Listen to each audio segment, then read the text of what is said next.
Yo, yo, what up? It's your girl Joy, the hip hop power font, and welcome to The Lighthouse. I am your one and only host, and we in the lighthouse, y'all. Okay, the light is shining bright. Okay, you caught it, you with it. Okay.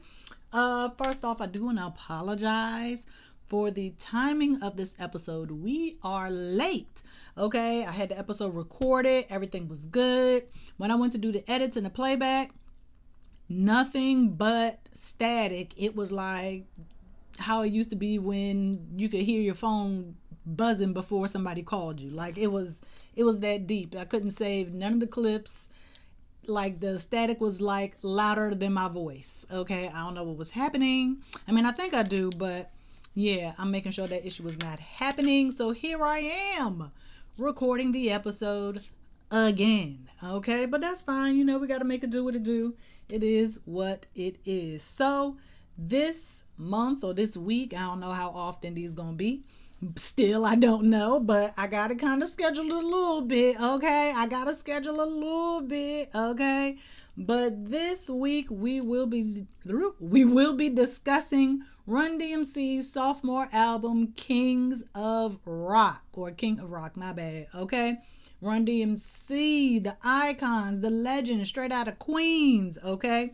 So we will be looking at their album. I just gotta bring something up real quick. But while I'm here, I just want y'all to know that this week I will not be getting into the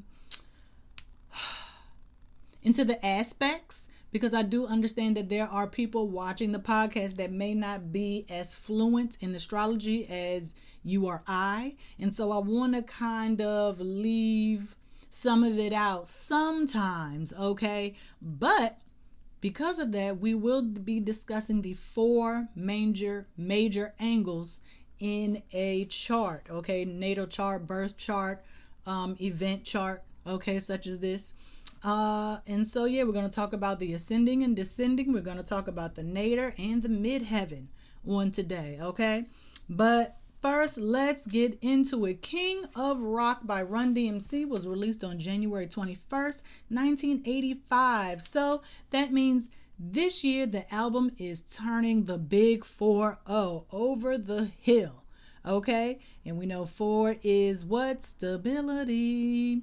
4 is also culture or freedom, way of life via supreme mathematics. Okay, so January 21st, we're gonna shout these legends, these icons out. RIP to Jam Master Jay. Okay, so let's get into it.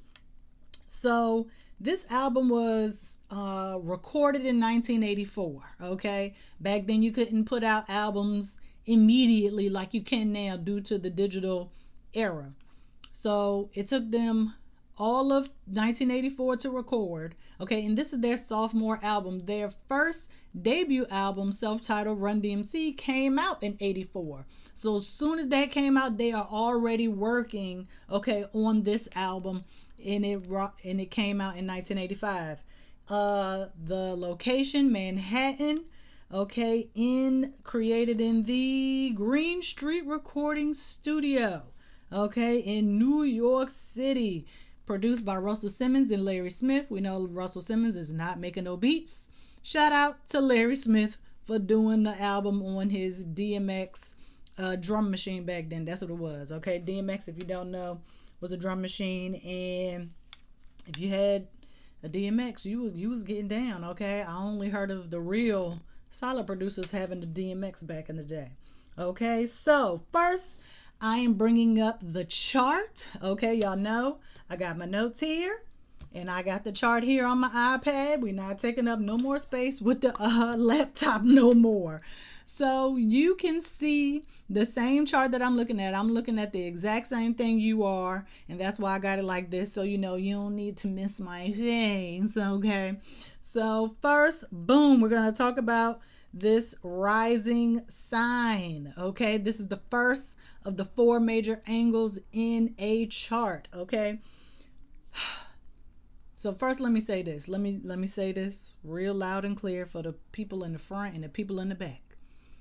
this is good for the new people to know, people who are just learning astrology, and people that have been here a long time. I gotta throw a wrench in your thought process and make you think a little bit deeper. So a lot of times people in astrology, they like to give meaning or significance to things that literally have no meaning. And so some people will tell you that your rising sign is your strongest point in the chart and all of this stuff.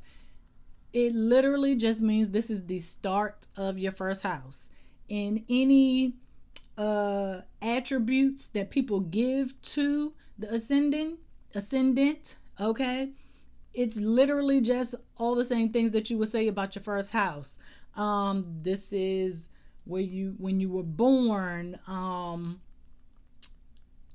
your physical body, what else, survival, aggression, and all of that stuff. And I mean, it's all Mars, Aries, first house is all the same archetypes. Ascendant is just an angle in the chart. It has no meaning or significance. It doesn't mean if you have planets around your ascendant that you are gonna be weaker or stronger, or you need help, or all of this stuff. No, that's not what it is. That's not what it is. And the same thing goes for all the other 3 angles that we're gonna talk about. Okay, they mean nothing. They're just the start of that particular house, the first house, 4th, 7th, and 10th, respectively. Okay, and so it's like looking at a clock. Okay, when you look at your birth chart, you should be seeing a clock, and the ascendant is the line on the cusp or the edge, okay, of your first house. So basically, if you're looking at a clock, your ascendant will be always at 9 o'clock. Okay, the ascendant is always 9 o'clock.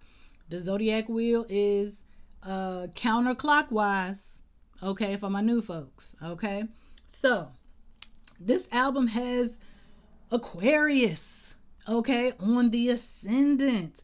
And it is, I don't want to say it is rare for your sun and your ascendant to be in the same sign, but I don't know, I feel like your sun, moon, and your rising all one sign.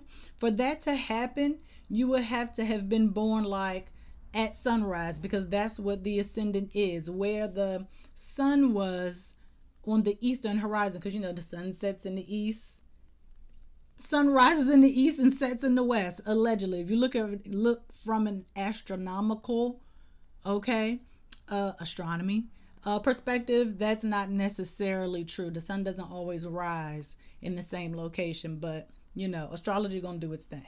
Okay, so at the time I chose 8 a.m. because back then you had to have physical copies. There was no digital format at all whatsoever. Okay, and so albums had to be pressed, okay, and sent out, and stores had to already have them. So assuming that the store opened at about 8 or 9 o'clock a.m., this is where I got the time from. But even if they opened like later, 9 or 10 or whatever, the album is still physically made, okay? It's still physically in the world, okay? So yes, Aquarius. And it's funny because, okay, let's get into it. You have the moon in the 12th house conjunct the ascendant. Conjunction just means the energy is so closely intertwined that you can't even tell the difference between the energies, okay? And this is a new moon because the moon is also conjunct the sun, okay? The moon is in between the ascendant and the moon. We're going to, of course, because it's at the end in the 12th house, we're going to come back around to it. But the moon is conjunct the ascendant, the sun is conjunct the moon, and Jupiter is conjunct the sun. Okay, it's like a line of conjunctions. Okay, but it kind of cuts off. Like the sun is more than 8 degrees away from the ascendant. So that's why that is not a conjunction. Okay, so, and the same thing goes for Jupiter and the moon. They're more than 8 degrees apart, and so in order to be a conjunction, you have to be 8 degrees or less. Some people will say 10, but I'm going with the 8. I go with the 8. Okay, so new moon in Aquarius with the rising sign in Aquarius, Sun in Aquarius. I'm emphasizing the Aquarius energy because this is the very first rap album, to be released on compact disc. Okay, this is the first rap CD, period. The first rap CD of all time. Can't nobody change that. This is it. Okay? And CDs were kind of a push through a change and progress in technology as far as like music is concerned. Okay? And so this album was created, Sun, okay, with the intent for the music industry to understand that hip hop belonged as a genre. Okay, back then nobody cared about rap. They thought it was gonna be in and out. They thought it was just something the kids was doing. Okay, they thought it was like a fad. Okay, but this album was created to show people that hip hop can be taken seriously. Hip hop can make money in the industry. Hip hop can be a career. There was no job as a rapper or DJ or any of those things. Like, that wasn't the job. Okay, that wasn't it. But Run DMC, being the icons that they are or were going to be, okay, they made sure that things were going to be changing. They were kind of like, they are the breakthrough group. Okay, they broke through all of the obstacles that were facing hip hop artists at the time. Okay, but like I said, we're gonna come back around. Okay, but the rising sign in Aquarius means that this album had to be innovative, radical, kind of revolutionary in a way. Okay, they had to be a bit rebellious. They used a lot of heavy guitar in this album. Is very rock influenced, and rock and roll and hip hop has always been about self-expression. Okay, and that's the Sun. Okay, all of that is in Aquarius. The energy is just blending so tightly, okay, that you just can't even tell which planet is doing the work, basically. But creation is the Sun all day. Expression is the Sun all day. Okay. Let's see what else. So we're looking at this first house, right? And so you can see there are three zodiac signs in this first house. Starting off with Aquarius, then you get all of Pisces, and then you get a little bit of Aries at the end. And so that is what we call an intercepted sign. Okay, this first house, if I did my math right, is about 46 degrees wide, and most houses are about 30 degrees because 12 houses, 30 degrees, 360, full circle. Okay, you with me? Okay, so to have this, this is like really my first time seeing it, and it's funny because I just literally learned about intercepted houses in my astrology class a couple of weeks ago. Like, I was just okay, but it's not uncommon. Most people have two signs that occupy a single house. Okay, but to have three, okay, some people would say, oh, well, that's a challenging, you need some help. But no, okay, we are not going to keep assigning meaning to things that have none. Okay, I know it sounds crazy coming from an astrologer, right? But I do psychological astrology, so yeah. Okay, so because Pisces takes up the majority of the first house, Pisces is the energy that we are going to go with. Although I will give a lot of credit to Aquarius for being there and supporting. Okay, and okay, all right, I'll get into it. So let's look at the planets. You got Venus and Mars in a conjunction. Another conjunction. Junction. What's your function? Okay. And so Mars, being part of the Aries first house archetype, okay, is at home in the first house. And when I say archetype, I basically mean like the planet, sign, house, and aspect or the angle, those are basically like the 4 dimensions of astrology. And if you know Mars, then you know Aries and you know first house, and the angle that is associated or correlates to that archetype is a conjunction. Okay, it's very impulsive and speedy. It's just like, just do it. Okay, go with it, having fun, aggressive, competitive. Okay, but Mars is at home here in the first house, and because you got a little bit of Aries, we can't forget about the little bit of Aries. So really, the first house has everything it needs to thrive and be strong.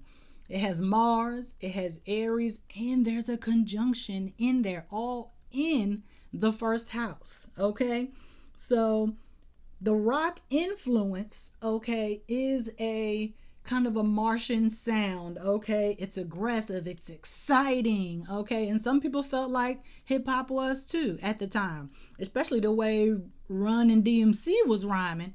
Okay, they was not playing. Run is like the quintessential hip hop star or MC. Some people might give that to LL Cool J. He could rhyme, look good, had the women, could dress, okay, had the swag. He was the first full package, okay, and he still got it. Okay, I ain't talking about the looks and stuff, but he could rhyme real quick. Okay,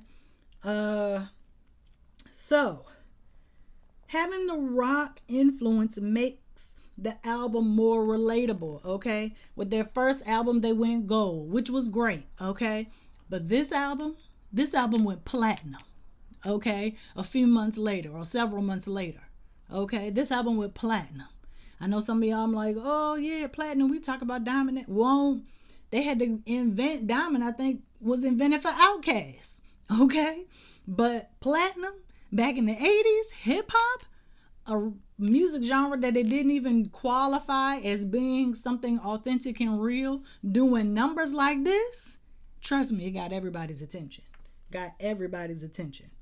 Okay, they were trying to attract white America. Okay, hip hop was already in the streets. Black people, it's Black art form. We already knew what it was. Okay, they were trying to attract a broader, bigger audience, and we'll get into that as well. Okay, this was the first of its kind. Okay, it made the first impression for rap as we know it today. Okay, with the style, with the Adidas and the leather and the fedoras and the sunglasses, all of that. That was, like I said, the full package. Okay, this let the music industry know that rap could survive Mars, first house, Aries, okay, the test of time.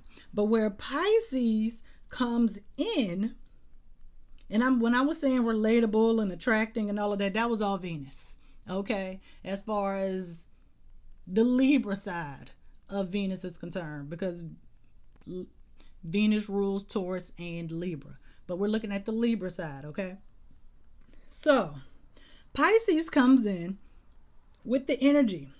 Okay, people thought, or hip hop was portrayed as being wishy-washy or floating or just like a fantasy or just some dream, oh, I want to be a rapper one day. But you got to go and you got to get a real job because you don't know if it's really going to work out. Like, it wasn't a pipeline for rappers to go through. There was no rap industry. It was none. It didn't exist. Okay, it was just music industry. That's it. R&B, jazz, blues, rock, country, nothing else. No rap. I know it's hard to fathom these days. I know. I was born before this album, so I know it was hard. Okay, so the other side of Pisces, though, is letting us know that this album is going to be very lyrical, creative, artistic, inspiring. All of that is a part of the Pisces Neptune 12th house archetype. Okay, to transcend. Okay, that is what Pisces does. Basically, this album was always meant to be something more than just a rap album. This album transcended time, okay? It transcended other, hip hop itself transcended other genres. You can't do anything without hip hop these days. There's no music period without hip hop. Okay? There's none. There's none. Okay? So, we are going to talk about the fourth house, cusp, or the Imam Cheli. You might hear some people say Imam Coeli, but guess what? Instead of mispronouncing it, let's just call it the nadir, Nadir, nadir. That's all it is, because people say anything, okay? And monkey see, monkey do. People just like saying whatever, but we ain't doing that, okay? Just say nadir, okay? So this would be the on the zodiac wheel. This is considered midnight, okay? If the ascendant is 12 a.m., well, it wouldn't necessarily be 12 a.m. because sunrise isn't at 12 a.m. But the fourth house is considered midnight on the chart. Yes, I know midnight would be at, 12 at the top, but we'll get there. We ain't there yet, okay? This is the second angle. And people like to attribute meaning to things that have no meaning. They will say, oh, the descendant is about your roots and your family, where you come from, your ancestors, your foundation. No, that's just the fourth house. That's just the fourth house. That is just a description of the fourth house, okay? The cusp is the edge, okay? And this is the edge of the fourth house. This is where it begins, okay? And the fourth house is all in Gemini, okay? And so, what was I going to say? The fourth house archetype includes Cancer, which is ruled by the moon. Okay, and dang, let me get my sorry guys. Yes, this is what I need. Fourth house, Cancer, is associated with the square. Okay, the square aspect, 90-degree angle. Okay, and so that would be a challenge. Okay, but I'm trying to think. I think that's pretty much it. You don't need to know all the extra fluff because people just making it up, and then other people, they just, oh, okay, this person said it, so it must be true, without doing their own research. I do research, and if you want, you can get this book, which is available in my Amazon storefront. Link in the description box. Astrology for Dummies. This is the best astrology dictionary I've ever seen in my life. I actually bought this used at a bookstore for like $6. Okay, didn't have no highlights. It looks exactly as I needed. It was not trashed whatsoever. But yeah, so you got the nadir, okay, which is the midnight, which is the start of the fourth house. Okay, and so for every house, sign, and planet, if the house or planet needs support because they're in a challenging aspect, then that house and sign of said planet is going to come with the supportive energy. So let's go back to the moon, right? You see the moon is in the 12th house conjunct the ascendant, right? So if the moon was in a challenging aspect to the sun or Jupiter or whatever, let's see, moon is square Pluto, okay? The moon is forming a 90-degree angle with Pluto. I hope you passed geometry. I think that was literally the only math I was good at in high school, okay? Give me shapes, angles, whatever. I got you. So, the moon is in this square, okay, with Pluto. A square is a challenging aspect. It's literally like two energies fighting each other for dominance. Like, who will get their needs met and how will you get your needs met? So that means whatever, if there was a planet in the sign of Cancer, then that planet would be forced by the 5th house and the 6th house, because in this chart Cancer is in the 5th and the 6th house. Any planets that were in those two houses would have to come out and help out the moon. Okay, you get what you see. Oh wait, shoot, yeah. And if there were any planets in the 4th house, that planet would have to come and help out. Okay, I mean, sometimes planets ain't coming to help out. Sometimes they come to throw rocks at your okay, because it's about growth and overcoming these challenges. Okay, the planets don't necessarily represent your personality or your behavior. They could represent people in your life, okay, or they could represent events, okay, things that happen in your life. It doesn't mean, you know, it's going to happen right on time, because, you know, sometimes I had a Mars return like back in 2001 in March, but there was a Martian event that happened in February. Okay, so that's the 4th house, but we'll get into more of the supportive roles from the other planets as we get deeper into the chart. Okay, and so next we're just going to go right on into the 7th house here. This is where you have your descending sign. Okay, you have your rising and your descending. Sun rises in the east, sets in the west. Okay, and so this is where the sun was. This is the sign that the sun was in as it was setting. Okay, and so you have to also know that the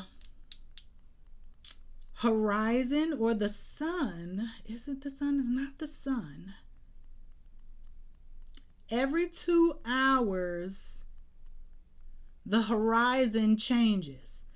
So if this is 8 o'clock and the rising sign is in Aquarius, a couple hours later it will be in Pisces. You see what I'm saying? If it hit at 8 o'clock on the dot. Okay, and the same thing goes for the 7th house, the cusp, the edge, just the line. Okay, just an angle in the chart. Okay, the descending, okay, in Leo, a couple hours later, should it be right at 8 o'clock on the dot where the descendant is in Leo, 2 hours later it would just be in Virgo. So, you know, because we have 24-hour days, so for 12 signs, every 2 hours is a different sign. Okay, you feel me? You feel me? Okay, so descendant in Leo. Okay, I just wanted to kind of point that out. And you see that the 7th house is opposite the 1st house. So what is it? So Virgo is the intercepted sign of the 7th house. Okay, there's a little teeny bit of Libra at home in the 7th house, but it's mostly Leo in Virgo. Well, it's mostly Virgo with Leo coming to pop in and help out. Okay, all right, so get this. Explain the support part again. So, and I should have said this at first. But Aquarius on the ascendant, right? That means if the ascendant is having a tough time or whatever, that means Uranus is going to come and help out. Uranus is in the 10th house in Sagittarius, because Uranus is ruled by Aquarius, or Aquarius rules Uranus. Boom. Uranus is going to do everything in its Sagittarian 10th house power to come and help out this ascendant. And the same thing would be for the descendant. The sun rules Leo.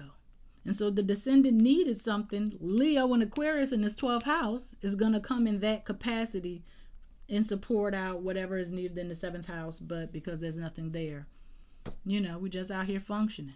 Okay? We out here trying to function. That's what the planets are saying. Okay. So first planet we are going to hit, well, it's not the first planet. Well, it is Pluto 8th house, Scorpio. So this is what I'm saying when I'm talking about the dimensions of an archetype. Pluto is at home in the 8th house in its home sign of Scorpio. Pluto rules Scorpio. Scorpio rules the 8th house. So anything about crisis, healing, transformation, catharsis, underworld, okay, darkness in the shadows, okay, that's all Scorpio, Pluto, 8th house. It don't matter whatever you saying. Like, I could say transformation for Scorpio. I could say transforming for the 8th house, or transformer for Pluto. It's just all about the verbiage and how you word what it is you're saying. Okay, it's about past tense, present tense, person, place, or thing, really. Okay, action, noun, verb, adverb. You know what I'm saying? Yeah, it's English classes involved. Okay, so Pluto at home. Pluto was doing good. Pluto is a generational universal planet. So a whole generation of people have Pluto in Scorpio. I do. And I told you I was born a year before this chart. A year before this album came out. So I also have Pluto in Scorpio. It's not in my 8th house, though. It's not in my 8th house whatsoever. But what I will say about this chart, which is very interesting, is that all of the planets are stationed direct. There are no retrograde planets in this chart. Okay, yes, I see Chiron is retrograde. Chiron is an asteroid. Chiron is just a repetitive version of Sagittarius energy. Why would I use Chiron? I have Jupiter. Okay, you just start throwing things at the wall hoping that it will stick. Okay, Chiron is just like one of those things, like things that happen in your life, like somebody, you interacted with the person at Wendy's, y'all had a good conversation, then you go on with the rest of your life never to see that person again. That's kind of what the asteroids are like in different parts of astrology, where people try to give meaning and significance, but hey, it is what it is. So also in the 8th, well, not in the 8th house, but in Scorpio, we have Saturn. Okay, Saturn, the glyph for Saturn in a lot of these charts looks like the number 5. Today is brought to you by the number 5, the number of power, truth, light, and cleansing. Okay, I'll be looking off to the side at my supreme math. Okay, yes, Saturn in Scorpio. You had to be strategic. Okay, there had to be some type of strategy involved for this album to be as successful as it was. A lot of artists, back in the day at least, they were always kind of worried about what they call the sophomore jinx. Basically, like your second album doesn't do as well as the first. So that's what they were really trying to avoid. That's why they had to be strategic. Okay, this had to be the perfect album. The word strategic comes from Scorpio, but the album had to be perfect, successful, prestigious. All of that is Saturn, okay? And then this album was very ambitious, I will say. And so, as I'm saying that, I want you to draw your attention to the top angle in this chart, okay? The midheaven, medium Cheli, Coeli, whatever they want to call it. I'm just going to say midheaven. It is the opposite of the IC, opposite of the natal. Okay? This is the 4th most important. Well, they're all important, but I'm just saying 4th because it's the 4th one. Okay? This is the 4th important angle in your chart. The midheaven starts on the cusp. Well, the midheaven. Sorry. I'm so sorry. My storage was full. Had to do some housekeeping.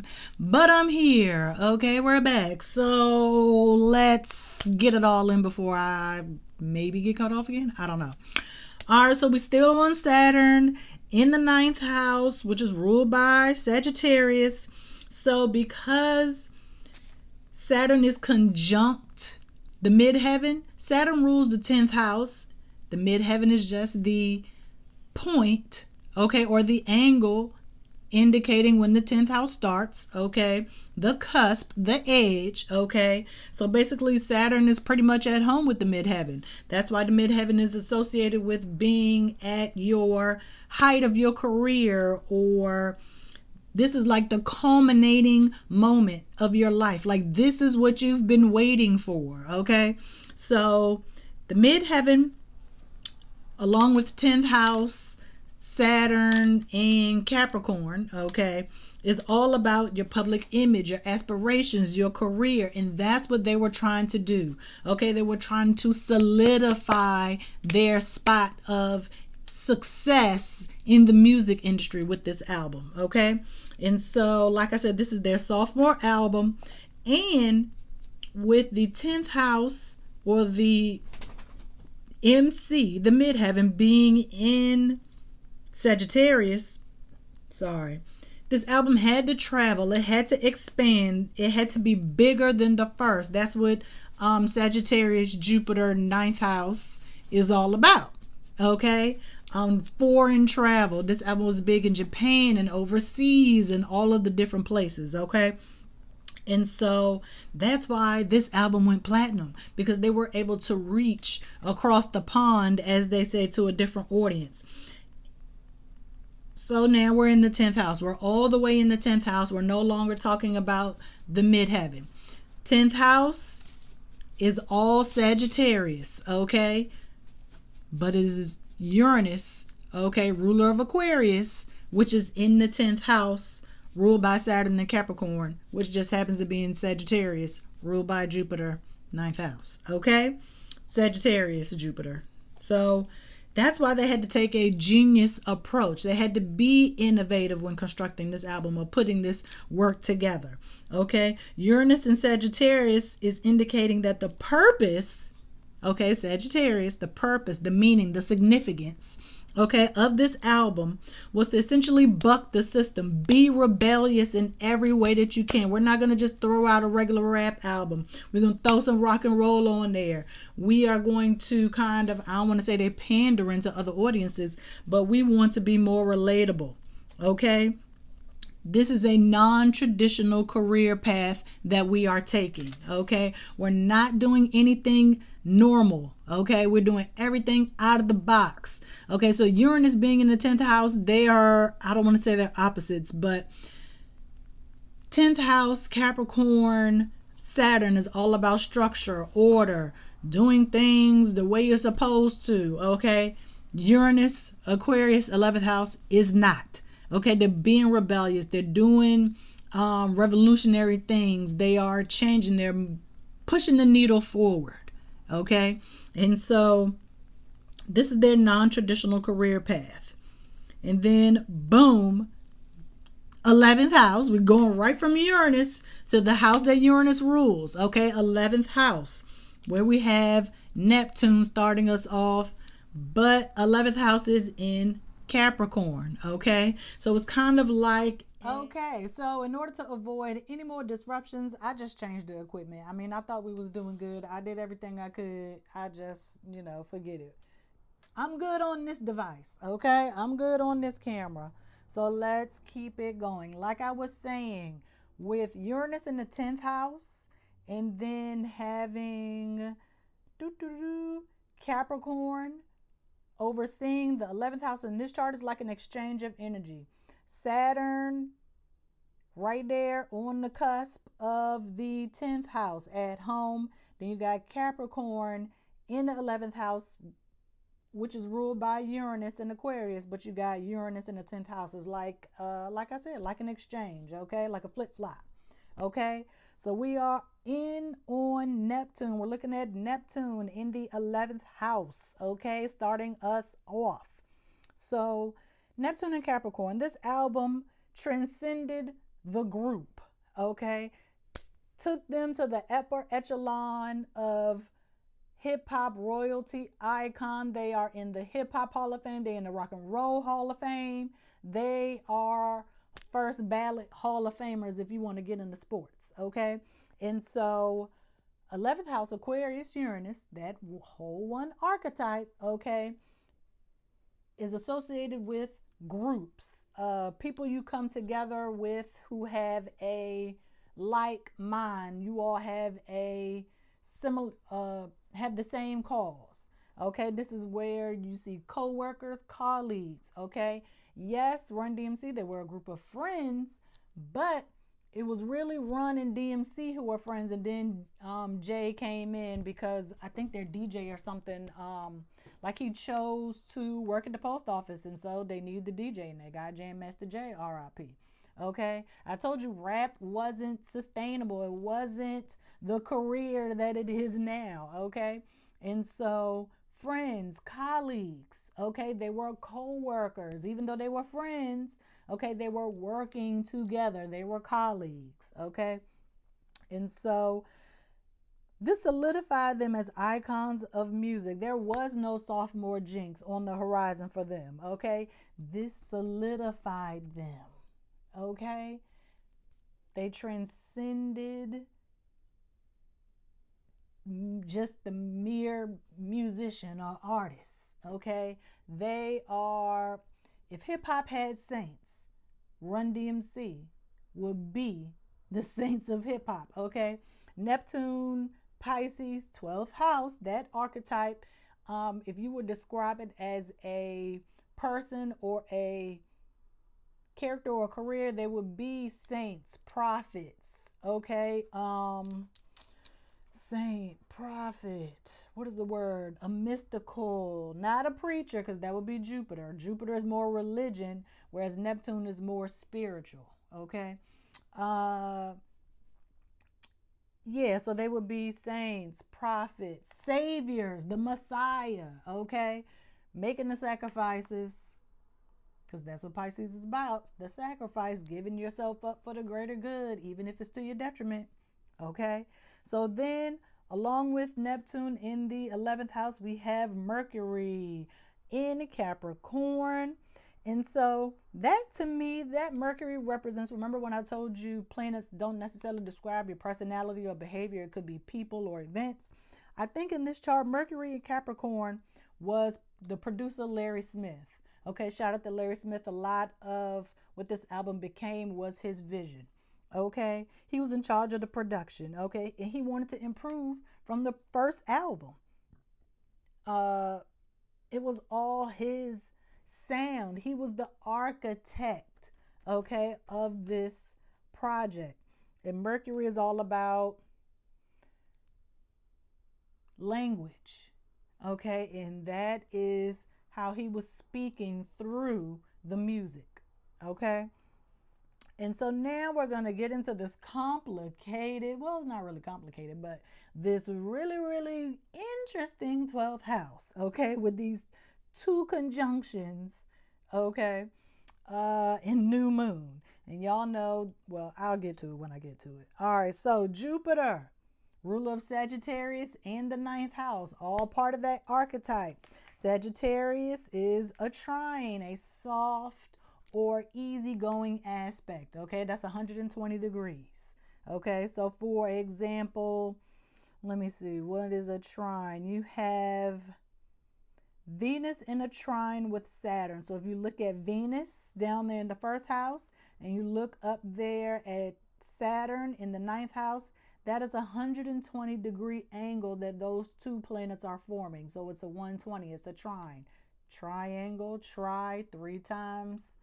Okay, 4 is 120. 30 times 4 is 120. Okay, so Jupiter, Capricorn is the determination. Okay, we are determined to make this album significant. Remember, I told you Jupiter Sagittarius is about meaning, significance, purpose. Okay, they were determined to make this album significant. Thus, the owner of the record label Profile, by way of Arista, was owned by Corey R. I'm not even going to butcher his last name, okay? Robin Stinking, okay? It was his idea to call the album King of Rock, because they could have been King of Rap, but who was going to remember King of Rap? They black. Nobody even cares about rap, so why would we name it King of Rap? We're going to call it King of Rock. Okay, all this heavy guitar that's up here, that's gonna grab people's attention. That's gonna make them enthusiastic. That's gonna make them curious. Okay, you have Corey thought the title was outrageous. You know, it was, ooh, black guys, kings of rock. What do you mean? Like, I'm sure they was turning some heads, and I'm sure some people complained. You know, it was the 80s. We ain't too far removed from racism right now in 2025. Okay? So, we already talked about no retrogrades. Okay, so I don't need my notes for this. So you have Jupiter conjunct the sun, which is conjunct the moon. Okay, the sun and the moon conjunction is a new moon and a full moon, but here's a new moon. Okay, that means on this day, January 21st, I can guarantee you, the sun had just gone into the sign of Aquarius. If not on the 21st, it was definitely on the 20th. Okay, and let me check something, because the signs are not always, gonna be on the same day every single year. We got leap year, we got 30 days. Like the sun, the solar system don't revolve around our calendar time. Okay, so let me see. Like this year, 2025, Aquarius season starts on the 19th. Okay, so I mean, it could have been, I think it was probably the 20th or late sometime on the 19th. I mean, I could look it up, but it'd be too much right now. I probably should have did it beforehand, but whatever. So we got the new moon in Aquarius, sun and moon in Aquarius, but Jupiter is still in Capricorn. Okay, and so all of these energies bundled up let you know there was a new beginning on the horizon, literally a new beginning on the horizon, going big or going home with this huge, significant piece of art. And I tell y'all all the time in all of these episodes, this is like my third episode doing the podcast this way.